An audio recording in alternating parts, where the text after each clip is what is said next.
요한복음 16장 1절에서 11절 보겠습니다.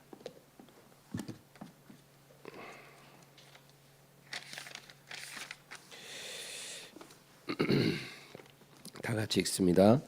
내가 이것을 너희에게 이름은 너희로 실족하지 않게 하려 함이니 사람들이 너희를 출교할 뿐 아니라 때가 이르면 무릇 너희를 죽이는 자가 생각하기를 이것이 하나님을 섬기는 일이라 하리라.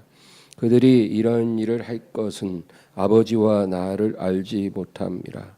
오직 너희에게 이 말을 한 것은 너희로 그때를 당하면 내가 너희에게 말한 이것을 기억나게 하려 하며 처음부터 이 말을 하지 아니한 것은 내가 너희와 함께 있었음이라. 지금 내가 나를 보내신 이에게로 가는데 너희 중에서 나더러 어디로 가는지 묻는 자가 없고 도리어 내가 이 말을 함으로 너희 마음에 근심이 가득하였도다. 그러나 내가 너희에게 실상을 말하노니 내가 떠나가는 것이 너희에게 유익이라. 내가 떠나가지 아니하면 보혜사가 너희에게로 오시지 아니할 것이요 가면 내가 그를 너희에게로 보내리니 그가 와서 죄에 대하여 의에 대하여 심판에 대하여 세상을 책망하시리라. 죄에 대하여라 함은 그들이 나를 믿지 아니하며 의에 대하여라 함은 내가 아버지께로 가니 너희가 나를 보지 못하며 심판에 대하여라 함은 이 세상 임금이 심판을 받았음이라. 아멘. 할렐루야. 오늘 내가 떠나가는 것이 너희에게 유익이라, 이런 제목으로 말씀을 나누겠습니다. 우리가 지난 시간까지는 이제 예수님이 제자들에게 계속 말씀으로 강조하신 것이 나의 사랑 안에 거하라. 그리하면 나도 너희 안에 거하리라. 근데 나의 사랑 안에 거한다는 말이 뭐냐? 그것은 나의 계명을 지키는 것이다. 너희가 나의 계명을 지키면 그것이 나의 사랑 안에 거하는 것이다. 그럼 나의 계명은 무엇이냐? 내가 너희를 사랑한 것 같이 너희도 서로 사랑하는 것이라. 그러니까 우리가 서로 사랑함으로 주님의 계명을 지키고, 그래서 주님의 사랑 안에 거하라는 것이죠. 그러면 나도 너희 안에 거하리라. 그러면 너희가 열매를 많이 맺을 것이고 아버지께서 영광을 얻으실 것이다. 그리고 나서 주님이 이제 마지막으로 또 말씀하신 게, 너희가 열매를 많이 맺으면 맺을수록 내 아버지께서 영광을 받으실수록 세상은 너희를 미워할 것이다. 그 얘기죠. 세상은 너희를 미워할 것이다. 너희가 하나님의 영광 안에 거할수록 세상은 너희를 더욱 미워할 것이다. 세상이 너희를 미워하는 것은 나를 미워하기 때문이라는 거죠. 나를 미워하기 때문에 내가 세상에서 택한 너희도 미움을 받을 수밖에 없다. 그 얘기입니다. 그리고 이제 16장에 가서는 이제 세상이 너희를 미워할 때 이와 같은 일이 일어날 것이다. 이제 그 말씀이에요. 1절, 2절 다 같이 봅니다. 내가 이것을 너희에게 이름은 너희로 실족하지 않게 하려 함이니 사람들이 너희를 출교할 뿐 아니라 때가 이르면 무릇 너희를 죽이는 자가 생각하기를 이것이 하나님을 섬기는 일이라 하리라. 이제 내가 너희에게 미리 말을 해준다는 거예요. 뭐를요? 너희가 앞으로 나로 인해서 세상에게 받게 될 그 미움을 내가 미리 말해준다는 거예요. 그것은 그 일이 일어날 때 너희로 실족하지 않게 하려 함이라. 예수를 믿어서 좋은 일만 일어나면 누가 실족하겠어요? 아무 문제 없습니다. 예수님 믿고 좋은 일만 생기면 너무 좋죠. 그런데 그렇지가 않습니다. 예수를 믿어도 예수를 믿음으로 인해서 더 많은 그 어려운 일, 안 좋은 일들이 일어난다는 거예요. 예. 그렇기 때문에 사람들이 실족하는 겁니다. 실족한다는 건 뭐냐면 믿음을 잃어버리는 거예요. 믿음을 계속 붙잡고 지켜야 되는데 그게 아니라 믿음을 놓아버리는 거예요. 그게 실족, 영적으로 실족하는 거예요. 그래서 교회에 잘 다니고 믿음 생활 잘 하다가도 어느 순간 안 보여요. 예. 그리고 이제 하나님을 섬기지 않아요. 그런 사람들 굉장히 많거든요. 뭐 초등학교, 중학교 때 교회 진짜 열심히 다니고 막 학생 회장도 하고 뭐 이런 애들도 나중에 뭐 20대, 30대 되면 완전히 세상으로 나가서 아주 방탕한 인생을 살고 뭐 믿음 생활 전혀 안 하죠. 그런 게 이제 실족한 거죠. 그래서 예수를 믿어도 안 좋은 일이 일어나기 때문에 이렇게 실족하는 일들이 일어난다는 겁니다. 그래서 내가 미리 너희에게 말을 해주는 거예요. 이런 일이 일어날 거다 말을 해주시면 그래도 조금 대비를 할 거 아니에요. 안 좋은 일이 일어날 줄 전혀 모르고 있다가 일어나면 놀라지만 대비를 하면은 또 좀 견딜만 하잖아요. 그래서 내가 미리 말을 한다는 거예요. 그리고 이제 두 가지 박해가 일어날 것인데 첫째는 출교당할 것이다. 사람들이 너희를 출교할 것이다. 당시 이 이스라엘 사회에서 출교당한다는 것은 특별한 의미가 있습니다. 그거는 그냥 종교적으로 뭐 유대교에서 출교당하는 그런 의미만 있는 게 아니에요. 이스라엘은 정교 일치 사회입니다. 그러니까 정치와 종교가 분리되어 있지 않아요. 오늘날에도 아랍 국가들은 많이 그래요. 이란 같은 나라가 그렇죠. 그래서 뭐 하메인이라는 그 사람이 벌써 30 몇 년 동안을 독재를 하는데 그 사람이 정치 지도자이고 또 종교 지도자예요. 그런 나라가 지금도 있죠. 근데 예수님 당시에 이스라엘이 그랬어요. 종교 지도자들이 정치 지도자들을 겸하고 있어요. 종교법이 민법이고 형법이고 사회법이에요. 그렇기 때문에 유대교에서 출교당한다는 것은 그냥 이스라엘 사회에서 완전히 고립되고 퇴출되는 거예요. 회당에도 갈 수 없고 완전히 그 사회에서 퇴출되는 거예요. 그러면은 뭐 어떤 공직도 맡을 수가 없죠. 이미 갖고 있던 것도 다 잃어버려야 돼요. 모든 것을 다 내려놔야 돼요. 그러니까 뭐 갈릴리 어부들이 예수님을 따르는 거하고 뭐 니고데모나 아리마대 요셉이 예수님을 따르는 거는 완전히 다른 차원이에요. 그들의 믿음이 더 훌륭한 거예요, 사실. 그런데 그런 일이 일어난다는 거예요. 너희가 나를 믿음으로 인해서 퇴출될 것이다. 사회에서. 그리고 때가 이르면 너희를 죽이는 자가 생각하기를 이것이 하나님을 섬기는 일이라 하리라. 사람들이 너희를 죽일 거라는 거예요. 생물학적으로 너희를 죽일 거다. 그러면서 뭐라 그러냐면 이것이 하나님의 뜻이라는 거예요. 이게 하나님의 뜻이다. 이렇게 말한다. 무서운 일이죠.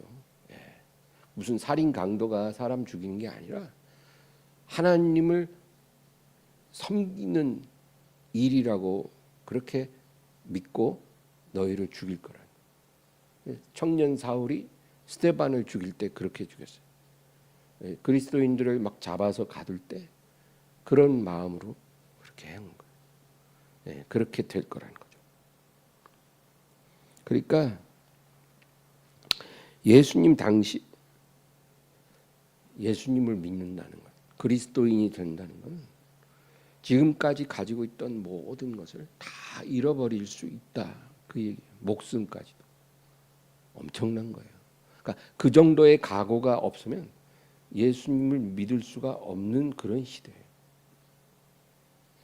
우리가 생각하는 그런 믿음하고는 다른 상황입니다.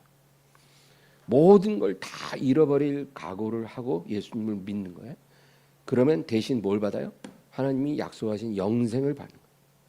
그리고 성령의 약속을 받는 거예요. 그러니까 눈에 보이는 모든 걸 잃어버리는 대신에 눈에 보이지 않고 만질 수도 없는 그런 영적인 차원의 것을 약속받는 거예요. 이게 쉽냐고요. 세상에 발 딛고 사는 사람이 그렇게 할 수 있는 건 쉬운 일이 아니에요. 너에게 영생을 주겠다. 영생을 받았는지 어떻게 알아? 참 어려운 일이거든요. 내 모든 사회적인 지위, 명예, 물질 모든 것을 다 잃어버리는 대신 목숨도 잃어버리는 그런 상황을 맞이하면서 대신에 내가 영생을 얻었고 성령의 약속을 받았다.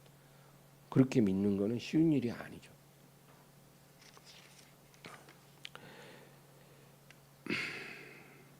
근데 여러분, 예수님이 이 세상에 오신 다음부터 지금까지 2000년 동안 복음이 전파되는 곳에서는 이 일들이 계속 똑같이 일어났어요. 어디서나 이 두 가지 일이 항상 일어나요. 예수님을 믿는 곳에는 출교당하고 사회로부터 퇴출당하고 그리고 죽임당하는 그런 일들이 항상 있었다는 것입니다. 그래서 오늘날 종교의 자유가 보장되는 그런 나라에서 주님을 믿는 사람들, 우리 같은 사람들, 미국이나 서유럽이나 또 우리 대한민국 같은 이렇게 종교의 자유가 보장되는 안전한 나라에서 기독교 신앙을 갖고 살아가는 우리들은 어떻게 보면 참으로 감사할 일이죠. 네, 왜? 퇴출될 일도 없고 죽을 일도 없잖아요. 얼마나 감사해요.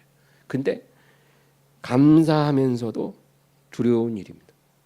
왜냐하면 우리의 신앙이 변질될 가능성이 아주 높습니다. 아주 높아요. 오히려 거의 확실하다고 보면 돼요. 99.9%다 그러면 확실한 거 아니에요? 그러니까 독이 든 성배, 그릇은 멋진데 마시면 죽어요. 이게 축복인지 아닌지 저는 잘 모르겠어요. 네. 주님을 믿고 따르는 게 아무 제약도 없고 고난도 없는 그런 사회에서 우리가 신앙생활을 하는 게 이게 과연 축복이냐? 저는 잘 모르겠어요. 예수를 믿음으로 모든 걸 잃어버리고 심지어 죽음까지 맞이하는 그런 상황에서 주님을 따르는 사람들은요, 그 신앙이 변질될 일이 없습니다. 변질될 수가 없어요. 그런 상황에서 대부분의 많은 사람들이 그런 상황에서 신앙을 버리죠. 아예. 그리고 남아 있는 자들, 믿음 지키는 사람들은 그 신앙이 온전히 거룩하게 변합니다. 그게 축복 아닙니까? 물을 냄비에 담아서 불 위에 올려놓으면 끓죠. 부글부글 끓어요. 그 불이 계속 이렇게 있는 동안에는 물은 계속 끓어요. 예. 근데 만약에 불을 끄잖아요. 그러면 얼마 안 가서 그 물은 그냥 미지근하게 되죠. 그렇죠? 근데 영적인 원리도 똑같아요. 우리의 신앙이 그릇에 담긴 물이라고 하면 시련의 불이 막 지펴지면 그 물은 뜨겁게 끓어올라요. 시련이 거셀수록 물도 막 보글보글 막 우리의 믿음이 그렇게 뜨거워진다는 거죠. 근데 그 시련이 꺼지잖아요. 그럼 얼마 안 가서 물은 그냥 미지근해져요. 우리의 신앙도 그렇게 되는 거예요. 그건 피할 수가 없어요. 그건 예수님이 뭐라 하냐면 미지근한 신앙은 내가 토한다는 거예요. 뜨겁든지 차든지 둘 중에 하나. 그게 너희가 선택할 일이지 미지근한 건 안 된다. 미지근하면 내가 토할 거야. 나는 그건 용납 못해. 뜨겁게 나를 사랑하든지 아니면 아주 차갑게 돌아서든지 둘 중에 하나만 해. 둘 중에 하나야. 미지근한 건 없어. 근데 시련과 박해가 없는 그런 환경에서 신앙생활을 하는 사람들은 필연적으로 미지근해지는 거예요. 이게 축복입니까? 아닌 것 같거든요. 근데 이게 현실이에요. 박해받는 교회, 박해받는 성도는 뜨거운 신앙을 선물로 받습니다. 그러니까 공짜는 없죠. 그러나 박해가 없는 교회, 박해가 없는 성도는 미지근한 신앙을 피해갈 수 없습니다. 이제 3절 4절 본문. 그들이 이런 일을 할 것은 아버지와 나를 알지 못함이라. 오직 너희에게 이 말을 한 것은 너희로 그 때를 당하면 내가 너희에게 말한 이것을 기억나게 하려 하며 처음부터 이 말을 하지 아니한 것은 내가 너희와 함께 있었음이라. 너희에게 이런 일을 하는 자들은 아버지와 나를 알지 못하기 때문이라는 거예요.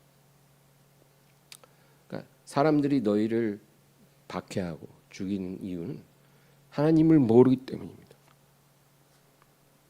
하나님을 온전히 알지 못하면 하나님을 대적하는 일을 할 수 있습니다. 우리도 그렇게도 할 수 있어요. 우리도 하나님을 온전히 모르면요, 하나님을 위한다고 하면서 하나님을 대적할 때가 많아요. 없을 것 같죠?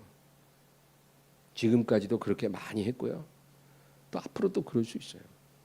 하나님을 온전히 모르면 내가 말하는 게 하나님을 대적하는 말인 줄을 몰라요. 내가 하는 행동이 지금 하나님을 대적하는 행동인 줄을 모릅니다. 그러면서 내가 하나님의 뜻 안에 있을 거라고 착각합니다. 우리도 이렇게 될 수 있거든요. 심지어는 하나님의 뜻대로 길 잘 가는 사람을 우리가 공격하고 박해할 수도 있어요. 무서운 일이죠.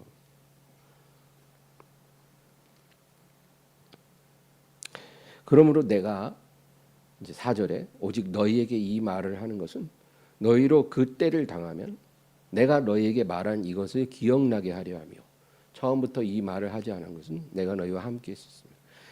지금까지는 내가 너희와 함께 있었기 때문에 이런 말을 할 필요가 없지만 이제 내가 아버지께로 가야 되는 상황이니까 내가 이제 너희에게 이 말을 한다. 내가 떠나면 너희에게 일어날 일을 내가 말해주는 거야. 좋은 일이 아니라 아주 안 좋은 일도 일어날 거야.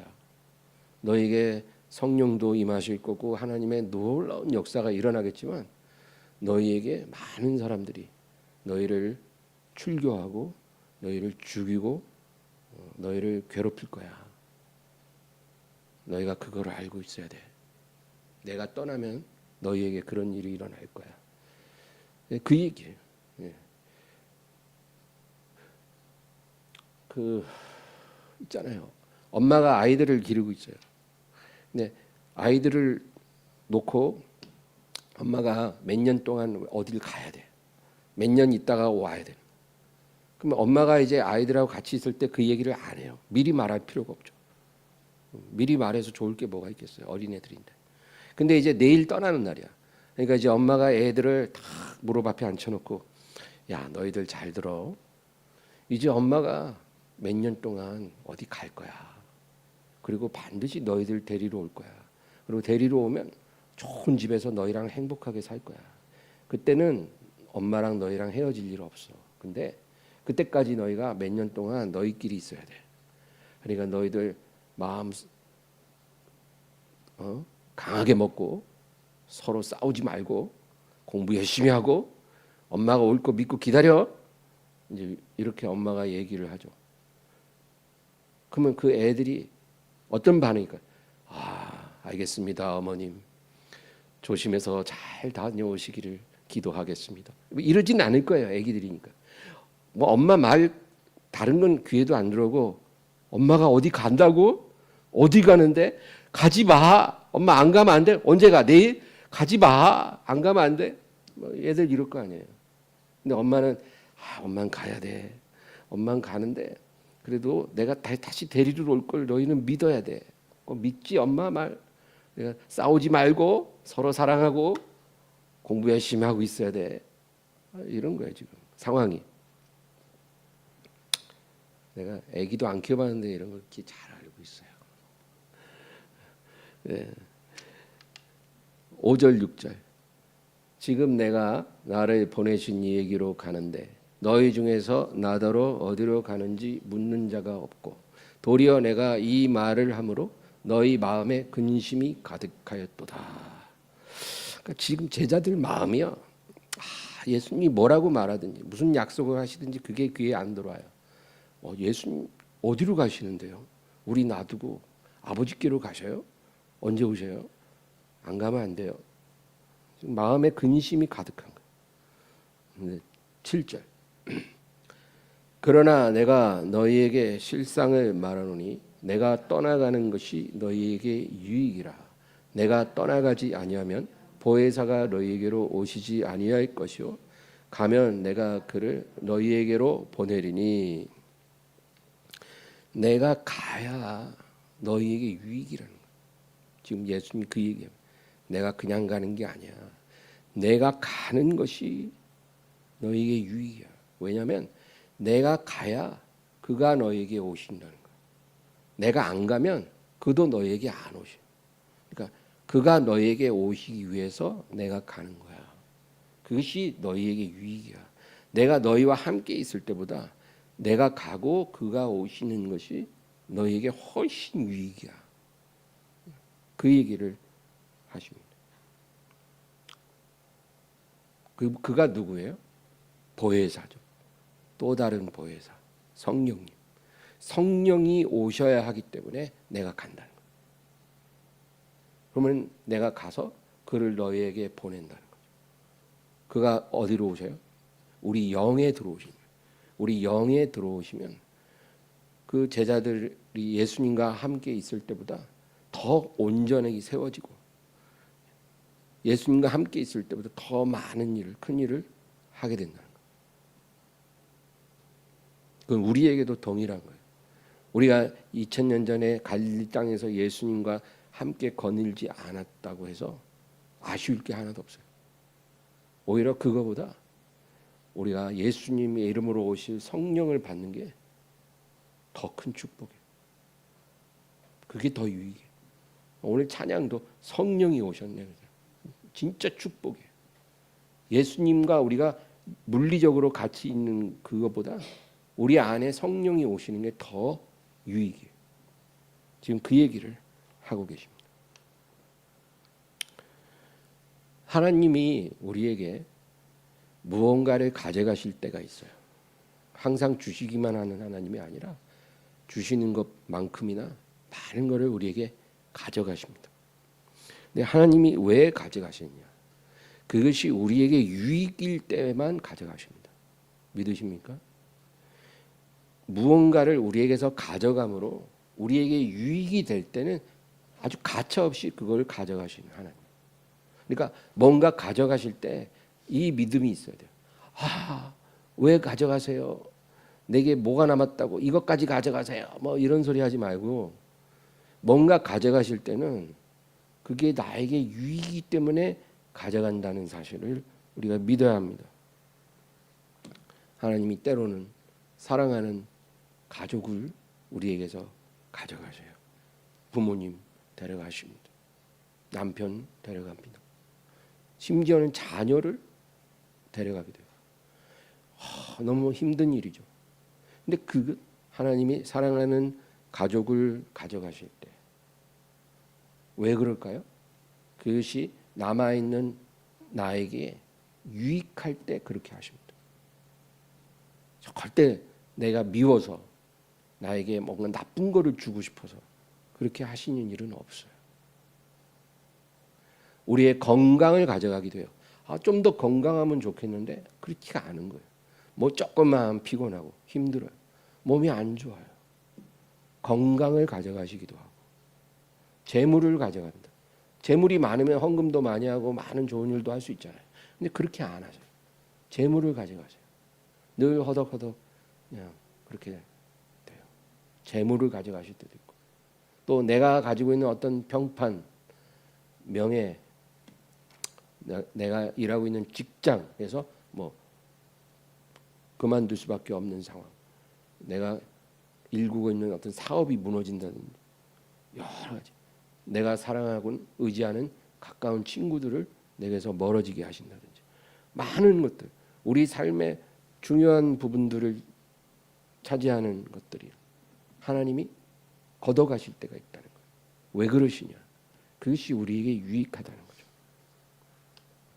그런데 하나님은 그 빈자리, 뭔가를 빼내가시면 비잖아요. 그 빈자리를 그냥 내버려 두지 않는다. 항상 뭔가를 뽑아가실 때는 그 자리에 뭔가 다른 거를 넣어주시는 거예요. 그것이 지금 나에게 가장 필요한 거예요. 하나님의 관점에서. 하나님은 우리에게 양해를 구하지 않아요. 우리의 허락을 받을 필요는 없어요. 아니, 엄마가 아기에게 이유식 주고 뭐 먹이는데 아기 허락받고 주는 거 봤어요? 엄마가 그냥 아기에게 먹이는 거예요. 아기에게 필요한 거는 동의가 아니고 믿음이에요. 엄마가 주는 거는 다 좋은 거야. 그렇게 믿어야죠, 아이가. 우리도 마찬가지야. 하나님이 우리에게 뭘 빼가시고 그 자리에 뭔가 다른 걸 주실 때는 그게 지금 나에게 제일 좋은 거라는 것을 믿어야 돼요.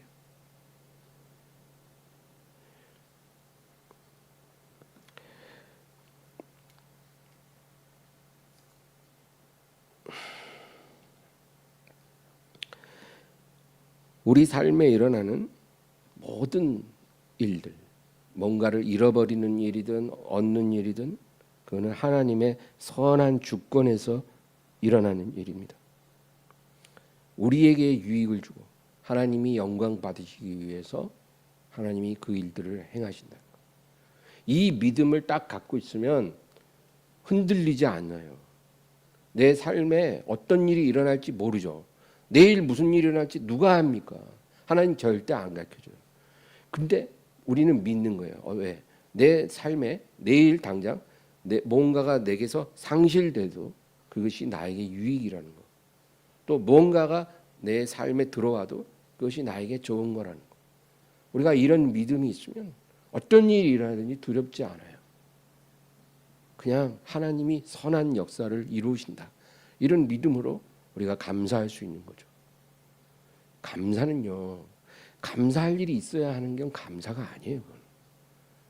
믿음이 있어야 감사할 수 있는 거예요. 그리고 그런 사람에게 하나님이 더 은혜를 주시죠. 감사로 제사 드린 자가 나를 영화롭게 하나니. 하나님이 은혜를 주십니다. 요한복음 12장 32, 33.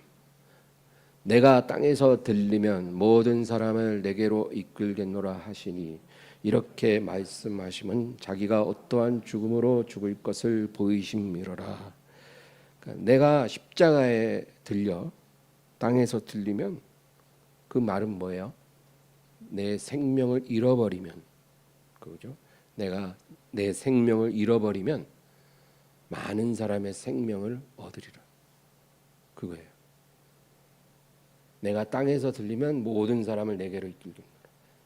내가 생명을 잃어버리면 많은 생명을 얻게 되리라.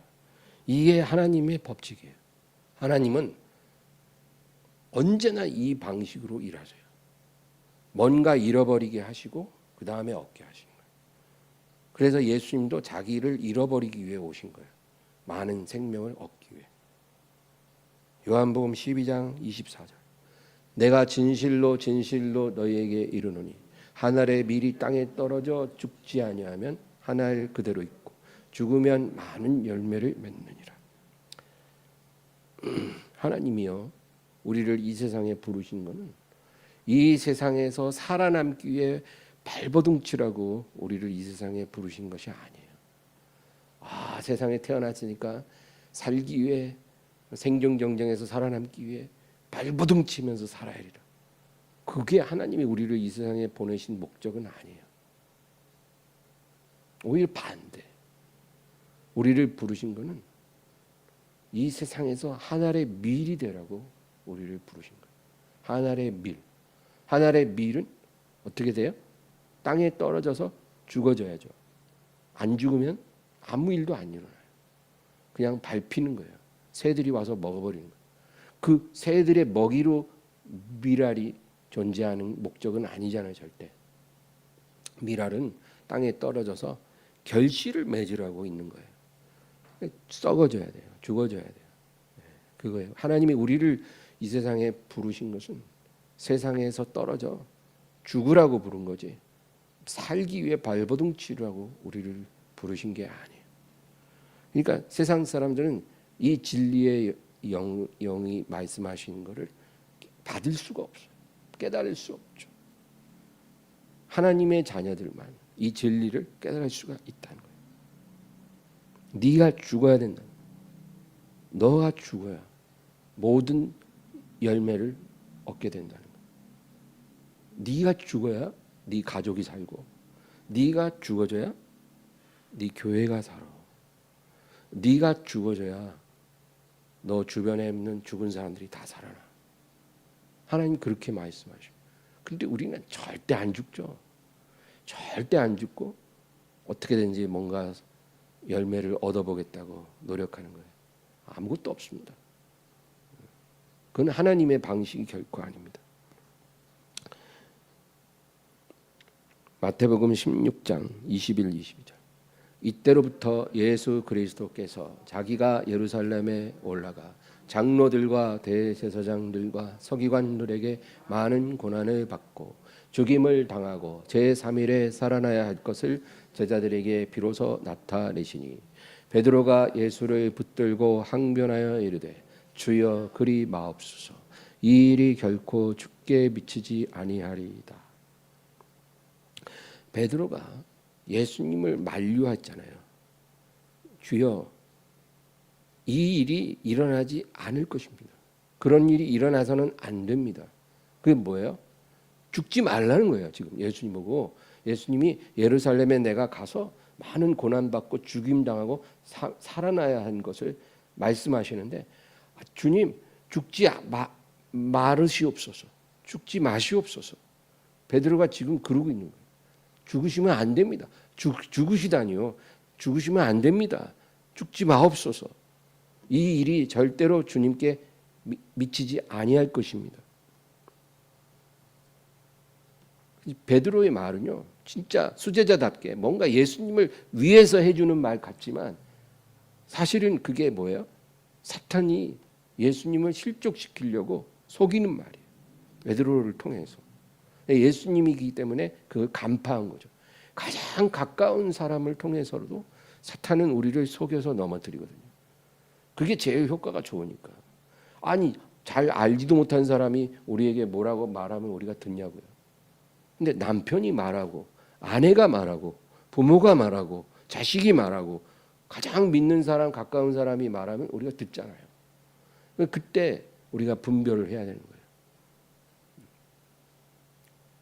베드로가 지금 예수님께 하는 말은 죽지 말라는 거예요.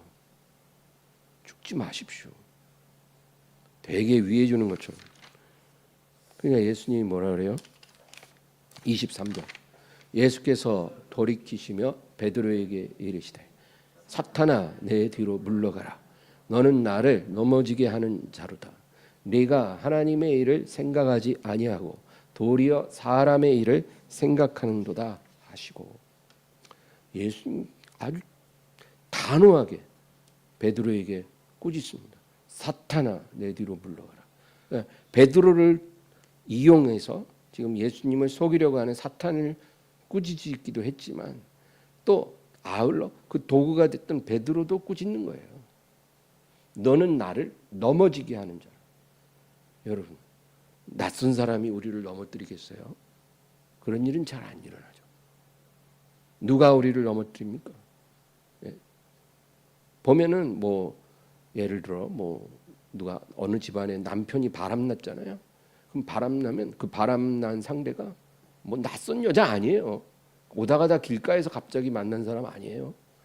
예, 가까운 사람이에요. 우리에게 거짓말로 속여서 투자 잘못하게 하고 뭔가 실수하게 만들고 뭔가 우리를 올무에 빠지게 하는 것은 먼 사람이 아니라 가까운 사람이에요. 우리로 아주 치명적인 실수를 하게 하는 사람이 우리 가족이에요.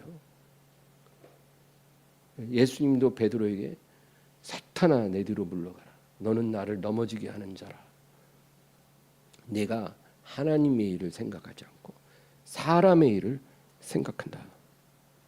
하나님의 일이 뭐예요? 하나님의 일은 죽어야 산다는 거예요. 그게 하나님의 일하시는 방식이에요. 항상 그 원칙대로 가세요. 죽어야 사는 거예요. 죽어야 열매 맺는다는 거죠. 그게 하나님의 일이에요. 근데 사람의 일은 뭐냐면 안 죽어도 하나님의 일을 할 수 있다. 안 죽어도 열매 맺을 수 있을 거다. 이런 식이에요. 뭔가 목적은 선한데 그 방법이 하나님의 방법이 아닌 거예요. 안 죽어도 무방하다. 안 죽어도 뭔가 길이 있다. 그렇게 말합니다. 이게 사람의 일이에요. 우리 이런 거 분별할 수 있어야 됩니다.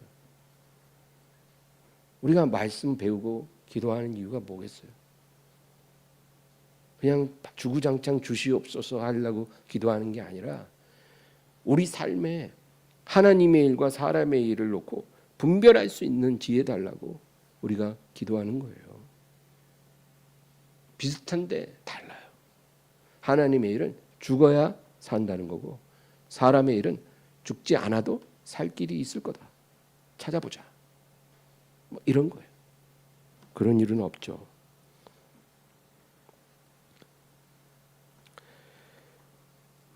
그 밑에 24, 25절. 이에 예수께서 제자들에게 이르시되 누구든지 나를 따라오려거든 자기를 부인하고 자기 십자가를 지고 나를 따를 것이니라. 누구든지 제 목숨을 구원하고자 하면 잃을 것이요 누구든지 나를 위하여 제 목숨을 잃으면 찾으리라. 그러니까 이 말씀은 여러 번 하셨지만 제일 중요한 그 상황이 바로 베드로가 예수님 죽지 마십시오. 죽으시면 안 됩니다. 이렇게 말했을 때 예수님이 이 말을 하신 거예요. 너 지금 뭔 소리 하니? 네가 하나님의 일을 생각하지 않고 사람의 일을 생각하니? 누구든지 나를 따라오려거든. 자기 부인하고 자기 십자가를 지고 따라야 돼. 이렇게 안 하고 나를 따르는 방법은 없어. 자기 부인도 안 하고 자기 십자가도 안 지면서 나를 따를 수 있을 것 같아? 나를 믿을 수 있을 것 같아? 나를 사랑할 수 있을 것 같아? 불가능해. 그 얘기예요. 누구든지 제 목숨을 구원하고자 하면 잃을 것이고 나를 위하여 제 목숨을 잃으면 찾으리라.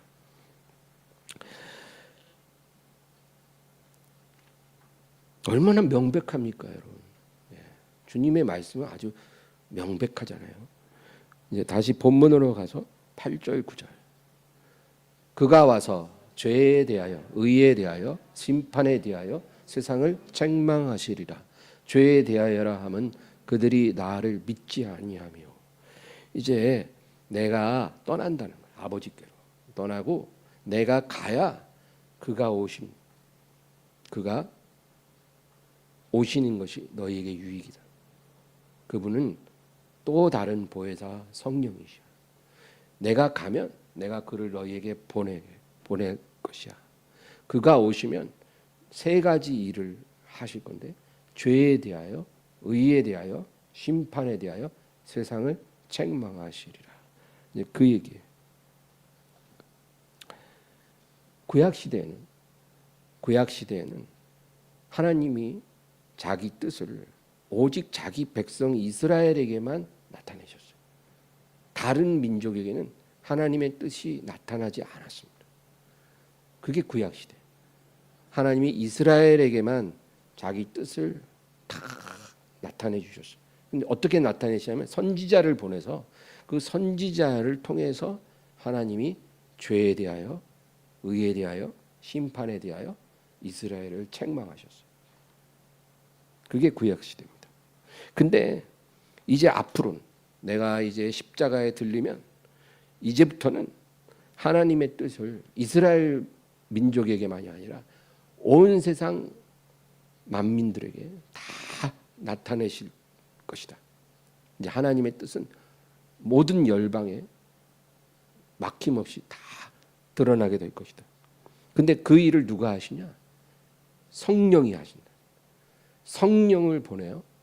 성령이 오셔 믿는 자 안에 계심으로 죄에 대하여, 의에 대하여, 심판에 대하여 내 뜻을 나타내고 너희를, 세상을 책망하실 것이다. 그 얘기입니다. 그럼 이제 9절에 죄에 대하여라 하면 그들이 나를 믿지 아니하며 그러잖아요. 여러분, 구약 시대에는 이 죄의 기준이 율법입니다. 죄의 기준은 율법으로 우리가 딱 그 죄인지 아닌지를 구분하는 거예요. 그래서 율법을 지키지 않으면 그게 죄인 거예요. 그게 구약 시대예요. 간단하죠? 근데 신약 시대는 그 죄의 기준이 달라집니다. 그건 뭐냐면 하나님의 아들이신 예수 그리스도를 믿지 않는 것이, 그것이 죄의 기준이에요. 믿으면 죄가 없는 거고 안 믿으면 죄가 있는 거예요. 이게 신약 시대에 하나님이 세우신 죄의 기준이라는 거예요. 예수 그리스도는 하나님이 인류에게 주신 유일한 용서의 길이고 구원의 길이에요. 다른 길은 없어요. 유일한 용서의 길, 구원의 길이 예수 그리스도예요. 그래서 예수 그리스도를 믿는 것이 용서받는 길이고 구원받는 유일한 길이에요. 근데 이 하나님이 주신 이 구원과 용서의 길을 받아들이지 않는다면 그 죄가 어떤 죄보다도 큰 죄라는 거예요. 죄는 여러 가지가 있을 수 있죠. 근데 그 죄 중에 죄는 하나님이 주신 용서의 길을 거절하는 죄가 가장 큰 죄라는 거예요.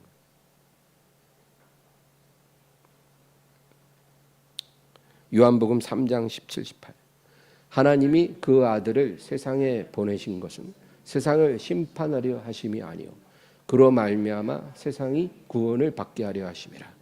그를 믿는 자는 심판을 받지 아니하는 것이요 믿지 아니하는 자는 하나님의 독생자의 이름을 믿지 아니하므로 벌써 심판을 받은 것이니라. 아주 분명하죠. 그를 믿는 자는 심판을 안 받고 믿지 않은 자는 믿지 아니하므로 벌써 심판 아래 있다. 그러니까 이제 신약 시대에는 죄의 기준이 하나님의 아들을 믿는 것과 믿지 않는 것으로 딱 구분된다는 거예요. 심판받는 자와 심판에서 면하는 자가 그것으로 딱 나눠진다는 거예요. 여러분, 예를 들어 이렇게 설명할 수 있어요. 어떤 회사에 직원이 있어요. 어떤 회사에 사장님이 있고 직원이 있어요. 근데 이 직원이 이제 사장님에게 은혜를 많이 입었음에도 불구하고 돈을 훔친 거예요. 회사 돈을 훔쳤어요. 근데 이제 그게 들통난 거예요. 그럼 어떻게 돼요? 이제 벌을 받아야 되잖아요. 근데 이 사장님이 마음에 막 고민하다가 이 직원을 그냥 용서해 주기로 한 거예요. 집도 가난하고 뭔가 모든 상황이 너무 불쌍하니까 내가 그냥 깨끗이 덮어버리자. 이제까지 훔쳐간 거 다 덮어버리고 그리고 그 훔쳐간 금액을 변상도 하라고 하지 않고 그냥 완전히 다 용서하자. 그리고 대신에 네가 나한테 와서 잘못했다고 말하고 앞으로 다시는 그렇게 안 하겠습니다. 네가 다짐만 해준다면 내가 네가 저지른 죄 하나도 안 묻고 다시 예전처럼 내 밑에서 똑같은 대접받으면서 내가 일하게 해줄게. 그런 거예요. 어휴, 이런 사장님이 어디 있어요? 근데 이 직원이 그걸 거절한 거예요. 나는 잘못했다고 말 안 하겠습니다. 거절하는 거예요. 그러면요, 여러분, 그 순간 어떤 게 되냐면 이 직원이 그 돈을 훔친 죄보다 사장님이 베푸는 그 용서를 안 받아들이는 죄가 더 중한 죄예요. 그렇죠? 더 큰 죄예요, 그게 사실. 용서해 주겠다는, 다 덮어주겠다는, 그것도 자기가 거절하고 다시는 내가 그렇게 안 하겠습니다라고 그렇게 다짐도 안 해요. 그게 더 큰 죄죠. 바로 우리가 하나님 앞에 예수님을 거절할 때 그렇게 되는 거예요. 그래서 하나님이 그 어떤 죄보다도 하나님의 아들을 믿지 않는 것, 그 죄를 중하게 보시고 믿는 자는 심판받지 않게 하시고 믿지 않는 자는 믿지 않았기 때문에 심판받게 하시는 거예요. 그렇게 돼요. 그게 죄에 대하여 세상을 책망하실 때 그 아들을 하나님의 보내신 자를 믿지 않는 것을 책망하신다. 그 뜻입니다. 이제 10절 본문 10절 의에 대하여라 함은 내가 아버지께로 가니 너희가 다시 나를 보지 못하며. 그러니까 이 말은 너희가 지금 걸치고 있는 그 누더기 같은 옷을 이제 벗어버리라는 거예요. 그 누더기 옷이 뭐야? 자기의, 자기의. 인간이 자기의를 세우면 그게 하나님 앞에서는 누더기 옷이에요. 아주 더럽고 냄새나는 그 누더기 옷을 그 고이고이 그냥 그 집착하면서 입고 있는 것과 똑같아요. 네? 여러분 냄새나고 더러운 노숙자가 그 더러운 옷 벗어버리라고 하면 절대 안 벗거든요. 아무리 내가 그거 벗고 내가 좋은 옷 입게 해도 그 옷 안 버려요. 내가 그걸 언제 알았냐면은 우리 교회에도 주일마다 오는 노숙자가 있어요. 근데 노숙자가 왔는데 아주 그 슬리퍼가 진짜 너덜너덜한 거, 너덜너덜. 어떻게 그렇게 너덜너덜한 슬리퍼를 일부러 어디서 구했는가 싶을 정도로 그런 슬리퍼를 신고 왔길래 내가 그거 벗으라고 우리 교회에 새 슬리퍼 있어요. 그거 신고 하라고 신겨줬어요. 실제로 내 앞에서. 근데 고맙습니다 이러고 가더니 5분 뒤에 다시 왔어. 아까 벗고 간 슬리퍼 달래. 아니 그걸 어디다 쓰려고 가져가냐. 버려. 쓰레기통에다 버렸다. 필요하대. 영업할 때 필요한 거다. 그래서 그거 다시 쓰레기통에서 주워서 다시 갔어요. 그러니까 자기의라는 누더기를 버리지 못하는 거예요. 그 벗어버려야 하나님의 의의 새 옷을 우리에게 입혀주시거든요. 예수님의 피와 살로 이루어진 새 옷. 근데 그 옷을 안 입겠다는 거예요. 난 누더기가 좋아. 내 누더기 가져가지 마. 난 다른 옷 필요 없어. 이런다는 거죠. 그게 바로 유대인들이었어요. 그래서 이 하나님의 의의 새 옷을 거절하고 그리고 자기 의의 누더기를 고집하는 유대인들 이제 너희는 다시는 나를 보지 못할 것이다. 그 얘기예요. 은혜 받을 만한 때에 은혜를 받아야죠. 그 기회를 놓치면 어려워요. 아담과 하와는 그래도 순진했어요. 왜냐하면 부끄러움을 감추려고 자기 의에 무화과 나무 옷을 입었잖아요. 자기들이 직접 나뭇잎으로 이렇게 조악하게 만들어서 그 부끄러움을 가린 무화과 잎 치마예요. 자기 의의 치마예요.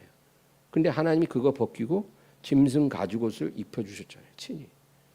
그게 하나님의 의로 된 새 옷이에요. 그거 입어야 사는 거죠. 만약에 그거 안 입었으면 에덴에서 쫓겨나서 추위와 더위를 못 견뎠을 거예요.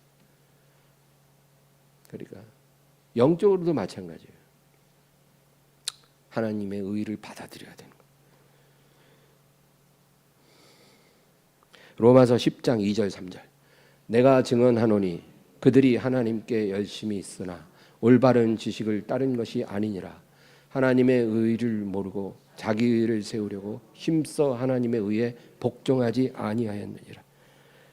그게 바로 유대인들이었습니다. 그러니까 이 죄에 대하여는 하나님의 아들을 믿지 않는 것이고 의에 대하여는 이제 너희가 내가 아버지께로 가므로 다시는 나를 보지 못한다. 그 의미는 서로 같은 의미입니다. 죄는 하나님의 용서가 되신 예수님의 이름을 믿지 않은 것이 죄가 되는 거고 의는 하나님의 의가 되신 예수 그리스도로 옷 입지 않은 것이 그것이 문제가 되는 거죠. 그래서 죄에 대하여 의에 대하여 책망한다고 하시는데 이거는 같은 의미예요. 예수님을 받아들이지 않은 것을 말해요. 이것을 성령께서 책망하실 것이고. 근데 이게 너무나 복된 은혜라는 겁니다. 죄가 깨달아지고, 죄가 무엇인지 깨달아지고, 의가 무엇인지 깨달아지는 것. 이게 진짜 은혜 아닙니까? 여러분, 이런 은혜를 주시려고 성령이 오신다. 어느 한 사람에게 이런 은혜가 임하면 그거를 회심이라고. 회심. 그거는 개인에게 임하는 은혜입니다. 죄가 깨달아지고 의가 깨달아지는 거. 이거 깨달아지면 사람이 뒤집어지거든요. 이거 성령이 하시는 일이에요. 그게 회심이에요. 그게 일어나야 사람은 변해요. 교회 아무리 오래 다녀도 이 회심이 없으면, 죄가 깨달아지고 의가 안 깨달아지면 안 변합니다. 사람 절대로 안 변해요. 장로도 안 되고 권사도 안 돼요. 그거는 교회 오래 다니면 교회가 줄 수 있는 직분이지만 회심 안 되는 그런 사람들이 많이 있어요. 회심이 일어나는 거죠. 그게 중요합니다. 교회에 이런 일이 일어나면 성령의 책망, 죄에 대하여 책망하고 의에 대하여 책망하는 이런 성령의 책망이 교회에 임하면 그거는 부흥이에요. 그걸 부흥이라고 그래요. 교회가 죄에 대해서 깨달음이 오고 의에 대해 깨달음이 와서 교회가 막 하나님께 부르짖고 회개하고 이런 일이 일어나면 그게 부흥입니다.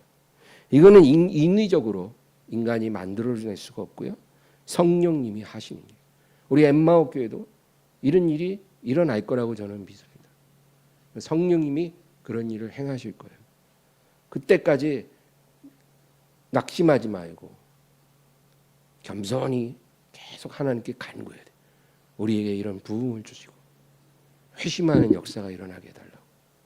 죄에 대하여 깨닫고 의에 대하여 깨달아서 정말 예수님을 부르짖고 예수님께 막 간절히 매달리고 예수님을 원합니다. 하나님을 원합니다. 성령을 부으소서. 이렇게 부르짖는 역사가 교회에 일어날 때 그게 하나님이 주시는 부흥이죠. 이제 마지막 11절 읽겠습니다. 심판에 대하여라 함은 이 세상 임금이 심판을 받았습니다. 예수님이 십자가에 못 박히셨을 때, 그 보혈이 흘렀을 때 이 세상 임금 마귀는 이미 심판을 받았습니다. 그 마귀는요, 자기가 그렇게 될 걸 알고 이 일이 일어나지 않게 하려고 예수님이 태어났을 때 예수님을 살해하려고 했어요. 실패했죠. 그리고 베드로를 통해서 예수님이 죽지 못하게 만류했어요. 죽으면 자기가 끝나니까. 근데 이 모든 방해를 이겨내고 주님은 모든 승리를 이루셨죠. 십자가로 승리하셨다 그랬잖아요. 그러니까 인간이 볼 때는 처참한 죽음인데 예수님은 십자가로 승리하신 거예요. 그래서 이 세상 임금 마귀는 그 순간 패배한 거예요. 요한복음 16장 33절. 이것을 너희에게 이르는 것은 너희로 내 안에서 평안을 누리게 하려 함이라. 세상에서는 너희가 환난을 당하나 담대하라. 내가 세상을 이겼노라. 요한일서 5장 4절 5절. 무릇 하나님께로부터 난 자마다 세상을 이기느니라. 세상을 이기는 승리는 이것이니 우리의 믿음이니라. 예수께서 하나님의 아들이심을 믿는 자가 아니면 세상을 이기는 자가 누구냐? 예수를 믿는 자는 세상을 이긴 자입니다. 그러면 우리가 할 일은 뭔가 새로운 승리를 얻으려고 노력하는 게 아니고 우리가 가진 승리를 예수님이 오실 때까지 지키는 거예요. 우리의 믿음을, 우리의 세상을 이기는 승리는 이것이니 우리의 믿음이라 그랬잖아요. 그러니까 우리의 승리를 이루어준 믿음을 예수님이 오실 때까지 지키는 게 우리가 할 일이에요. 마귀는 이거 빼앗으려고 애쓸 것이고 우리는 이 승리의 믿음을 끝까지 지켜야 하는 것입니다. 그러므로 여러분, 오늘 주님이 우리에게 말씀하신 것, 내가 가는 것이 너에게 유익이라 했잖아요. 성령이 오신 것보다 큰 축복이 없어요. 우리가 육신으로 예수님 옆에서 만나는 것보다 더 큰 축복이에요. 성령을 사모하시기 바라요. 성령이 우리에게 오셔서 죄에 대하여, 의에 대하여, 심판에 대해 우리를 책망하시고 우리와 동행하실 때 정말 놀라운 하나님의 영광이 우리에게 나타납니다. 이런 은혜를 간절히 구하는 여러분 되시기를 주의 이름으로 축원합니다. 하나님 아버지 감사합니다. 오늘도 의지하게 하시고 성령을 우리에게 부어 주시옵소서. 성령의 불로 우리에게 역사하여 주셔서 하나님을 원하고 예수님을 구하고 성령을 기다리는 저희들이 되게 하여 주시옵소서. 성령님이 오셔서 죄를 깨닫게 하시고 의를 깨닫게 하시고 이 세상 임금이 심판받았다는 것을 깨달아 우리가 승리의 믿음으로 담대히 살게 도와주시옵소서. 예수님의 이름으로 기도합니다.